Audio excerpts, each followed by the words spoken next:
Salve, salve, irmãos queridos, bem-vindos ao nosso podcast da Comunidade Bom Pastor, partilha entre irmãos, esperando a sua partilha, entra aí, faz um comentáriozinho pra gente, fala de onde é que você tá ouvindo a nossa partilha, que momento do dia você tá ouvindo a partilha, fala o que você tá achando, se tá sendo legal ou se não tá sendo também, enfim, faça com a gente algum tipo de interação, a gente quer interagir com você, rapaz, compartilha com outras pessoas o que a gente está vivenciando aqui no nosso tempo pascal, estudando um pouquinho mais do livro de Atos dos Apóstolos. Então, olha, você faz parte da partilha entre irmãos, senão seria só nós dois aqui, dois irmãos. A gente quer você, quer quem está aí do seu lado, quer os seus amigos, partilhando juntos. Laura Beatriz, minha irmã, estamos ainda em Atos capítulo 2. Padre Antônio, quarta semana da Páscoa e a gente está no capítulo 2.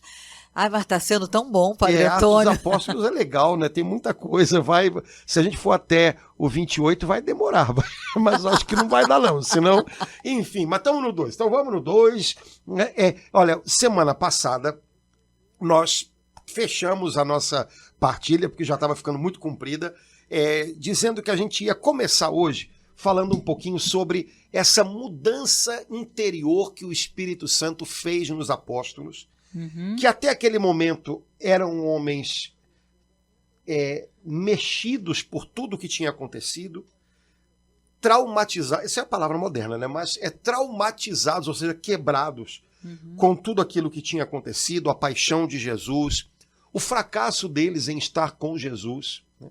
Mesmo Jesus ressuscitado, tendo ido ao encontro deles e durante 40 dias ter partilhado com eles as coisas do reino de Deus, ainda não era o bastante. Era preciso algo dentro deles, era preciso o novo de Deus dentro deles para que houvesse uma mudança profunda e uma mudança de atitude. E esse novo de Deus foi Pentecostes, o derramar do Espírito Santo sobre e dentro dos apóstolos. E nesse dia de Pentecostes, uma das coisas que o Espírito Santo fez foi abrir as portas do cenáculo, do lugar onde estavam reunidos. A impressão que a gente tem é que antes de Pentecostes, os apóstolos estavam trancados nesse lugar, né? Mais de uma vez se diz, estando fechadas as portas por medo dos judeus, né? Eles estavam lá. Jesus ia ter com eles, Jesus ia estar no meio deles, mas ainda não era o bastante. As portas se abrem no dia de Pentecostes, né? Até ali, eles são um grupo de homens com uma grande missão. Eles já tinham recebido de Jesus a missão, ide por todo mundo, mas pessoalmente incapazes de cumprir aquela missão. Faltava algo. Na cabeça deles, todo mundo que estava das portas para fora era potencialmente um inimigo. A partir do dia de Pentecostes, eles são capacitados pessoalmente para a grande missão que eles já tinham. E a partir daquele dia, eles veem as pessoas do lado de fora de outra maneira. Não são mais potencialmente ameaças ou inimigos, mas são potencialmente pessoas a quem o Senhor quer falar, que o Senhor deseja alcançar, pessoas que podem se arrepender, que podem também elas ser cheias do Espírito Santo. Cara, o óculos dos apóstolos mudou muito no dia de Pentecostes. O modo deles verem as pessoas, deles estarem com as pessoas, mudou totalmente. E eles foram cheios de uma ousadia, de uma intrepidez, de uma parresia, que é a palavrinha, né, grega para dizer tudo isso, né, de uma coragem, né, de um destemor desconhecido para eles até então. Mas esse destemor, ele está preenchendo todas as páginas do livro de Atos dos Apóstolos. Eu não consigo pensar, Padre Antônio, num fruto, lendo Atos dos Apóstolos, né? Não apenas por ser o primeiro, mais característico do Espírito Santo do que essa santa ousadia, parresia, né? Sei que alguns santos padres da igreja falam muito essa palavra algum tempo atrás, no meio da renovação carismática também falada, mas assim, quero compreender a partir do texto bíblico porque a mudança é muito grande, né? Há 50 dias atrás, Pedro estava negando Jesus veementemente, né? Por 3 vezes, né? Para um, para outro. Sim, se arrependeu, e agora ele sai do cenáculo, as portas se abrem, e mesmo ele ouvindo, não sei se ele ouviu, as pessoas, será que eles estão bêbados? Mesmo tendo no meio pessoas, algumas que estavam admiradas, outras que achavam que ele estava bêbado, ele faz esse discurso, essa palavra com tanta coragem, com tanta ousadia. Que fruto maravilhoso é esse? Que mudança extraordinária é essa que o Espírito Santo operou na vida dele, na vida dos outros apóstolos e que quer operar em nós, eu creio de todo o coração. Sinto assim como um desejo muito grande de Deus para cada um de nós. Porque sinto mesmo que sem essa ousadia, não sei como seria escrito os Atos dos Apóstolos. Vejo e compreendo, Padre Antônio, que os Atos dos Apóstolos, os Atos da Igreja, a história da Igreja, ela foi escrita nessa ousadia. Sem essa ousadia, a gente fica parado como se a Igreja não pudesse continuar sendo escrita. Como é importante essa ousadia, porque é algo que o Espírito Santo imprimiu neles e que deseja, não é algo para momentos extraordinários. Sinto que é algo que a gente precisa, que eu preciso para todo dia. É interessante, a palavra parresia, ela também pode significar uma certa indiferença. Então, isso aí é o quê? Parresia é grego? Mas então, vou dar um exemplo. Diante de uma grande tarefa a cumprir, eu tenho uma positiva indiferença ao tamanho dos obstáculos que eu vou encontrar, porque aquela tarefa é o meu foco. Então eu sou um pouco que indiferente se no meio do caminho vão me jogar tomates, se vão me criticar, eu vou. Né? Durante esses dias, né, na liturgia, a gente tem ouvido relatos de Atos dos Apóstolos que falam dos apóstolos depois da cura do paralítico, eles são presos, e aí e é engraçado, porque quando eu escuto a leitura, para mim soa mais ou menos assim. Então se reuniram e disseram, vocês não podem falar mais no nome de Jesus. E os apóstolos então dizem, então aproveitando que vocês falaram, olha, o nome de Jesus é o nome que... Sabe, a impressão que eu tenho é que eles aproveitam qualquer oportunidade, inclusive a hora da prisão, para cumprir a missão que eles têm. Isso é parresia. Né? Então eu sei porque eu estou aqui, eu sei onde eu preciso chegar. Então, se você me der uma chance, que pode ser a chance, inclusive, de me dar uma bronca, eu vou falar do nome de Jesus para você. Né? E, de fato, é incrível, porque ao longo da história da igreja a gente vê isso à exaustão. Pessoas em momentos assim cruciais, em momentos difíceis, conseguem reverter aquela dificuldade, aquele problema, numa oportunidade, numa chance para falar de Jesus. Ainda hoje é assim, a gente vê às vezes pessoas, né, nos noticiários ou na internet em momentos difíceis e elas aproveitam aquele momento difícil, um momento de perseguição, um momento para falar de Jesus. E aí o Espírito Santo faz a obra que é dele, né? E às vezes num momento desse, né, toca o coração de alguém, né? A história da igreja é cheia de relatos de algozes que foram convertidos durante o martírio, né, dos seus prisioneiros, né?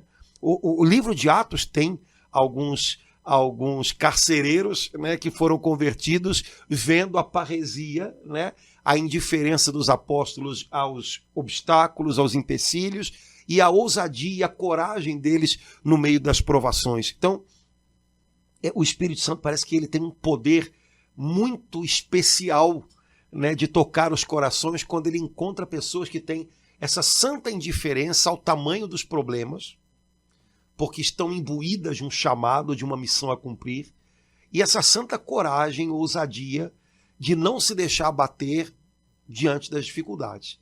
Isso é uma das coisas constantes no livro de Atos. E é interessante que cada vez que a igreja, no livro de Atos dos Apóstolos, leva uma pancada, os apóstolos oram e Deus responde a oração derramando mais ousadia, mais intrepidez, né? Atos capítulo 4 tem um outro Pentecostes, né? As paredes do lugar onde eles estavam tremeram, né? E eles foram cheios de desassombro e anunciaram a Jesus com mais vigor ainda do que antes, depois de uma perseguição.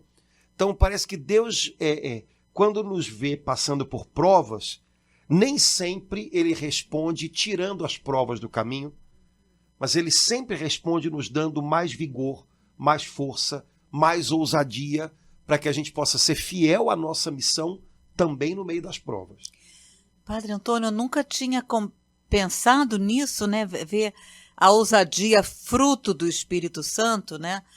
A ousadia da igreja, a ousadia cristã, a parresia, junto com um desdobramento, ou melhor, pré-acompanhada de uma indiferença aos obstáculos, aos problemas, às dores, às dificuldades que estão me envolvendo naquele instante, né? A gente tem a ideia de associar essa ousadia, ousadia porque os problemas agora acabaram, os problemas, então agora, não, ela vem acompanhada junto com.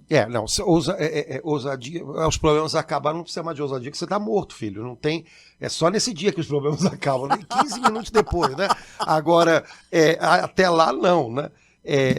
Esse impulso espiritual, né, que a gente precisa e Deus nos dá, é justamente para que a gente possa administrar as dificuldades no meio do caminho. O fato de Deus ter dado aos apóstolos uma grande missão não significava, como não significa, que eles não teriam obstáculos.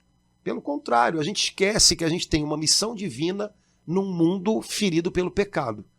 Oxe, mas é óbvio que esse mundo tem que causar dificuldades e criar obstáculos. A missão é divina num mundo marcado pelo pecado. Você quer o quê?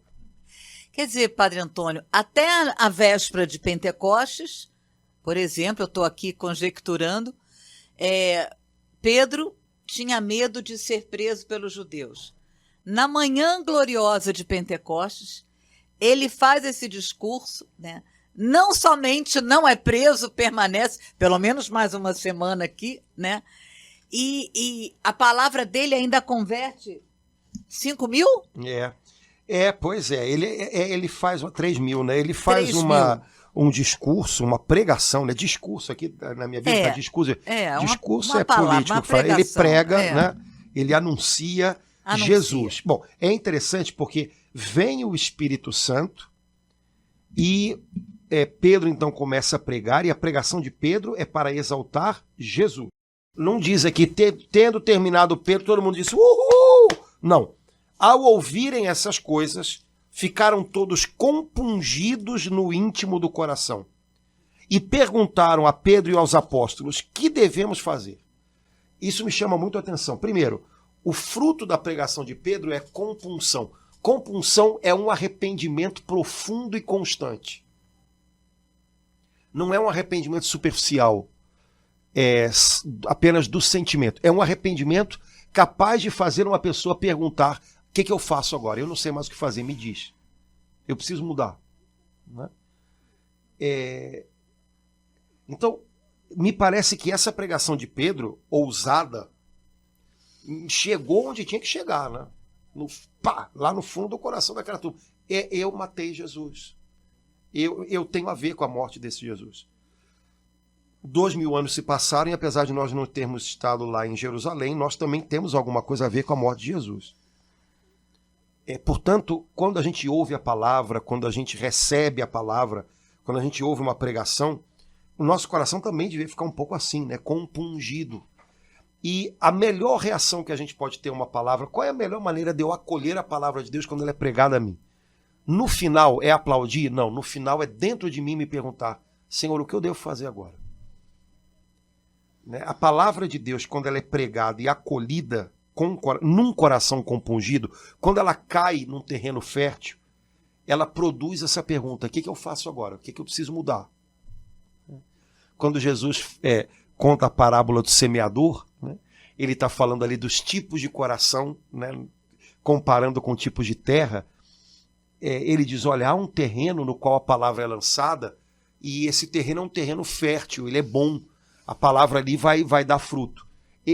Esse coração, esse terreno, é o coração de quem se pergunta diante da palavra, e o que o Senhor quer de mim agora? E o que essa palavra vai mudar em mim agora? Né? Ouvir a palavra significa, de alguma maneira, estar disposto a ser mudado por ela. Deus fala, e o que ele fala dentro de mim se transforma num questionamento e numa obediência. Então, isso aconteceu no dia de Pentecostes. Foi uma pregação poderosa caindo em corações compungidos. Nossa, isso tem tudo para dar certo.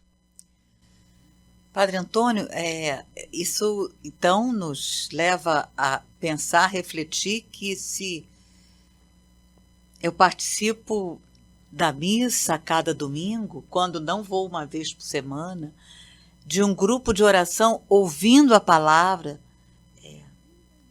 se eu oro a cada dia com um salmo, com um texto bíblico, né? E essa palavra não me transforma, não me leva a perguntar, e eu vou fazendo as coisas no automático, né? Alguma coisa estranha, porque a palavra de Deus, quando é anunciada, como está aqui, ela leva a compungir o meu coração e me leva a perguntar o que eu devo fazer e não já de antemão, eu fazer o que eu já estou fazendo, o que eu tenho que fazer. É isso? A gente costuma brincar nos seminários, né, que Pedro fez uma pregação e converteu 3.000 pessoas no dia de Pentecostes. Hoje a gente faz 3.000 pregações para uma pessoa e a pessoa não... Ai, que horror, Padre Antônio! E a pessoa não muda. Porque, na verdade, o risco que a gente corre é se tornar consumidor de pregações, consumidor de palavras, né? Principalmente achando, que tudo que eu queria ouvir. Né? Eu duvido que tenha sido isso que passou pela cabeça de alguém que ouviu Pedro ali naquele dia. Tudo que eu queria ouvir, que eu matei Jesus, né? Não duvido, mas era o que eles precisavam ouvir naquele dia. Né? Olha, vocês têm a ver com isso. E agora, vão continuar ou vai ter mudança? Vão mudar, né? Então, temos um problema hoje, né? Algum tempo atrás eu lia um livro sobre... Bom, é claro que era um missionário que tinha trabalhado muitos anos na África, então é natural que ele coloque a ênfase sobre o trabalho missionário fora, né? E que isso tem que ser levado em conta, então tem que ser... O que ele falou tem que ser matizado. Mas ele falou uma coisa mais ou menos assim, e aquilo me impactou muito. Ele falou, nós falamos, às vezes, o evangelho centenas, milhares de vezes para a mesma pessoa que já o ouviu, e não nos movemos e não nos dispomos a falar o evangelho pela primeira vez a milhares de pessoas que nunca o ouviram.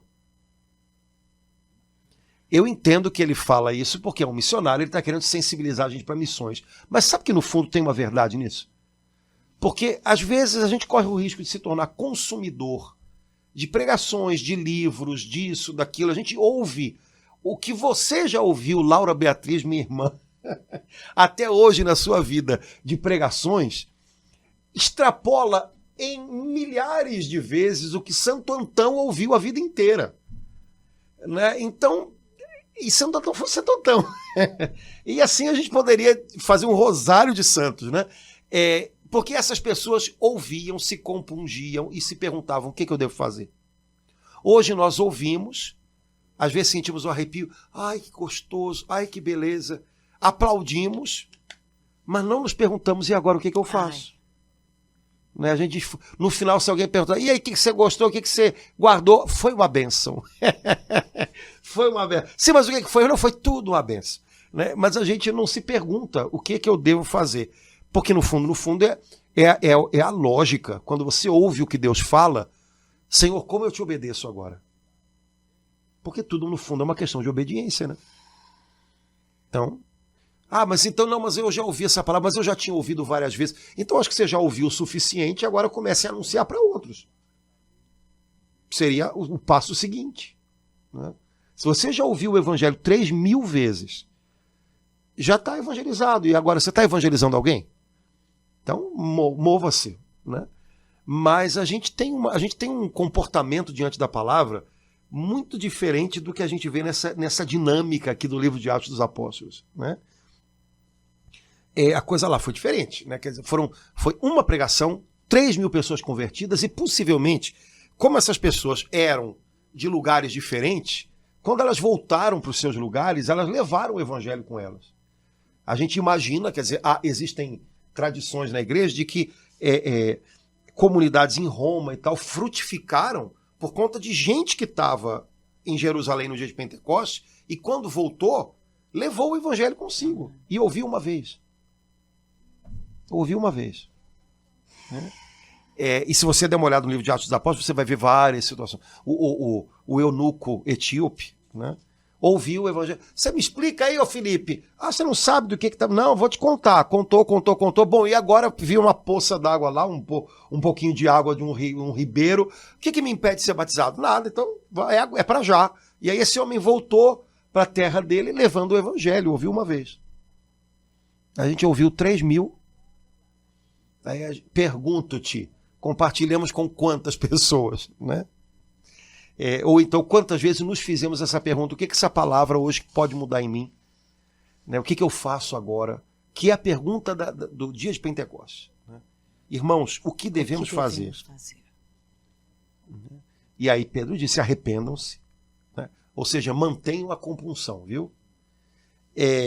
Sejam batizados e recebam o Espírito Santo. Quer dizer, a gente tem algo a fazer, mas o que muda a vida da gente não é só o que a gente faz, é o que a gente recebe, que é o Espírito Santo. Né? E aí a vida de vocês vai ser outra. E vamos em frente. Né?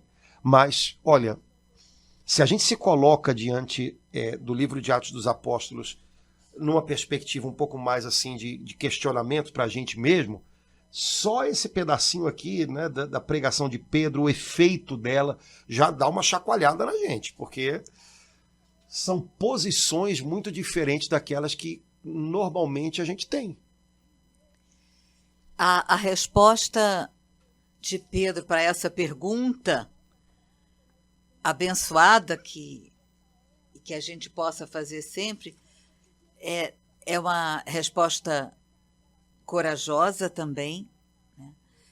Arrependei-vos, e uma orientação assim para todos nós, né? Ele não titubeou, ele estava movido, cheio do Espírito Santo, porque às vezes em determinados momentos, nessa hora, a gente pode querer falar uma outra coisa, mas ele foi claro. Houve o que devemos fazer? Arrependei-vos. Né? Então, assim, também diante dessa pergunta, com a resposta de Pedro, né, para tantas, a gente já ouve também para nós essa resposta, né, Padre Antônio? Claro que a partir daí pode ter outras, um desdobramento, mas como que Pedro respondendo agora para cada um de nós, para mim, né, para cada um de nós, para o Senhor, arrependei-vos. Né? Não sei se você lembra, né? A Madre Basileia Schlink tem um livro cujo nome é Encontrei a Chave que Abre o Coração de Deus. Aí você lê o livro, lê, lá no meio para frente você descobre que a chave, qual é a chave? É o arrependimento. Né? E de fato, na linguagem da Bíblia, arrependimento é o começo de tudo. Né? Em muitas traduções está convertei-vos, né? Mas, no fundo, a tradução certa para a palavrinha que originalmente em hebraico está por trás desse texto é arrependa-se. É a primeira palavra de Jesus também. Se você olhar nos evangelhos, a primeira coisa que Jesus diz quando ele começa seu ministério público é arrependei-vos. Ou seja, é preciso uma mudança. É preciso uma mudança. E não é uma mudança aqui ou ali, é uma mudança total. Né? Não é um arrependa-se disso ou daquilo, é um arrependa-se do modo como você levou a vida até hoje, do lugar que você deu a Deus até hoje, do modo como você priorizou as coisas na sua vida até hoje. É um arrependimento muito mais sério, né? Que no fundo, vai colocando, faz um raio-x da vida da gente por inteiro, né? E aí a gente vai constantemente, por isso compunção, porque constantemente você vai descobrindo coisas. Poxa vida, aqui ainda é preciso que o arrependimento me leve a uma mudança, me leve a dar um outro passo. Né? Não é um moralismo. Olha isso aqui, isso aqui, não é aquilo dali. É muito mais do que isso. Né? É uma revisão de vida, né? Começando por dentro. Né? Que lugar Deus tem na minha vida? O que são as prioridades? Pelo que eu vivo? Pelo que eu estou vivendo? O que me motiva? Qual é o sentido da minha vida? Porque arrepender tem a ver com mudar de direção, né? Então, se a gente não se põe essa pergunta em algum momento, nada feito. Né? O que me faz viver hoje? E podemos fazer também a pergunta, o que está me fazendo morrer hoje? Arrependimento tem a ver com essas perguntas. Né? E com ter forças em Deus para mexer no que é preciso. Então, Pedro não estava ali acusando ninguém de uma coisa específica. Pedro estava colocando as pessoas diante da cruz. Eu tenho a ver com isso.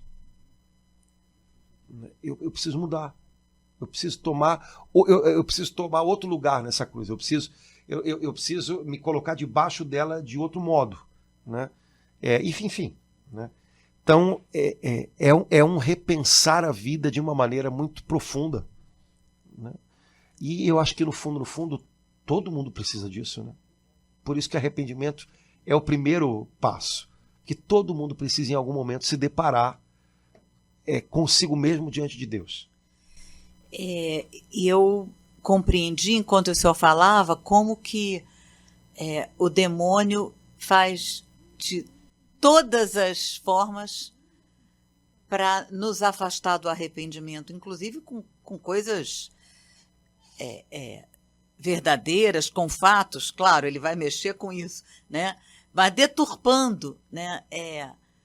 Principalmente com dor, com dificuldades, e aí não tem como, o senhor falou, voltar para a cruz, eu voltar para o Calvário, né? Um dos homens se arrependeu, o outro não. Né? Então, assim, o fato dele estar crucificado, sofrendo, né? O outro só conseguiu olhar para a sua própria dor. Eu vejo como que a gente corre esse risco nessa hora. Ali, olhando para o Calvário, eu posso ver assim, ou eu estou aqui, como aquele outro, que só conseguia ver a própria dor. Se você pudesse... Ainda fala para Deus, né? Deus, se pudesse, me ajudava, não me ajudou, por quê? Para não falar coisa pior. Ou eu, crucificada, sofrendo, me volto para Jesus, né? E falo com ele. Então, assim, percebo, enquanto o senhor falava, como o inimigo vai nos afastar desse arrependimento. Vai querer nos confundir, né?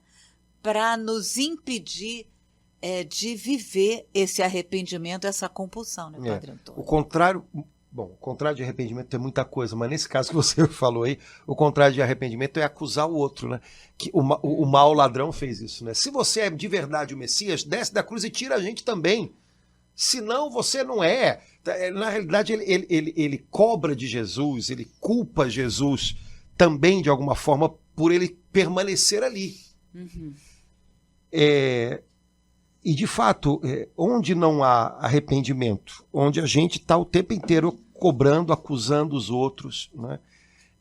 A culpa é de alguém, e pode ser até de Deus, né? A culpa é de Deus, né?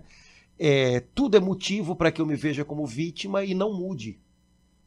Eu tenho direito de estar nessa posição que eu estou. Eu tenho direito de estar nessa posição que eu estou. Né? Então, existe uma autocomplacência sempre por trás da falta de arrependimento. Né? Se eu fiz algo errado, eu tive razão, eu tive motivos. Se eu estou guardando algo errado no meu coração, eu tenho motivos para isso. Ou seja, não há possibilidade de mudança enquanto eu guardo isso dentro de mim, né? Porque eu tenho razão, eu estou certo em pensar assim, em sentir assim, em agir assim. Então, pronto. O que tem de errado comigo? Não tem nada. O mundo tem que mudar, Deus tem que mudar, qualquer coisa tem que mudar. Eu não. Problemaço, né? Porque todo mundo uma vez na vida já se sentiu assim, né? Então eu acho que a gente sabe o quanto isso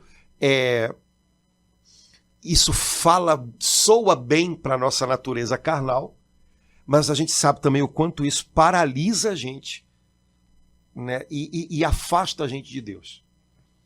Então, arrependimento significa, não, eu vou parar de culpar os outros, eu vou parar de me sentir vítima, eu vou parar de responsabilizar o mundo, as pessoas, Deus, o que for, né? E vou começar a olhar para mim e perceber que neste momento eu preciso de uma mudança, eu posso fazer uma mudança, Deus quer fazer uma mudança em mim para melhor. Então, arrependimento vai nesse caminho. Né? Mas, de fato, onde a gente se deleita na autocomplacência, na autopiedade, onde a gente se refugia no vitimismo e tal, não é possível que haja arrependimento. Enquanto não há arrependimento, não há mudança, porque eu mereço, eu tenho o direito de estar no ponto onde eu estou. Então eu estaciono ali. E se eu preciso me mover, então eu tenho que deixar de estar estacionado ali. Então o Senhor vem em meu socorro, tira essa venda dos meus olhos que está me fazendo incapaz de perceber que eu preciso e posso mudar nesse momento. O Senhor quer fazer algo em mim. E nessa hora, parece que desata um nó aqui dentro e Deus começa a agir. Então, arrependimento foi um grande fruto do trabalho do Espírito Santo no dia de Pentecostes. Pela pregação de Pedro, no coração daquelas pessoas, houve ali, se você parar para pensar, foram 3.000 pessoas que viveram isso que Pedro colocou aqui. Então foram 3.000 pessoas arrependidas. 3.000 pessoas que se arrependem criam um ambiente muito bom, né, de mudança.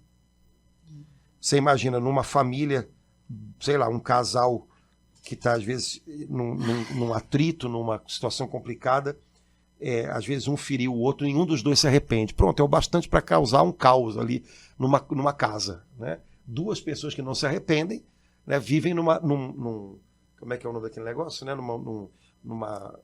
Um cabo de guerra dentro de casa, né? Esperando que o outro mude. Né? E nada muda. 3.000 pessoas que se arrependem fazem muita diferença. Então, parece que essa história de arrependimento tem algo mais a falar com a gente, e se a gente estiver atento, Deus vai mostrando. Laura, vamos parar por aqui, senão o pessoal vai embora e a gente fica, porque tá pesado o negócio hoje, né? Não, tá. Tá indigesto o negócio hoje. Não. Olha, a minha sugestão para você, Laura, é que a gente faça o seguinte: no próximo encontro nosso, a gente partilhe só sobre Atos 2, 42 a 47.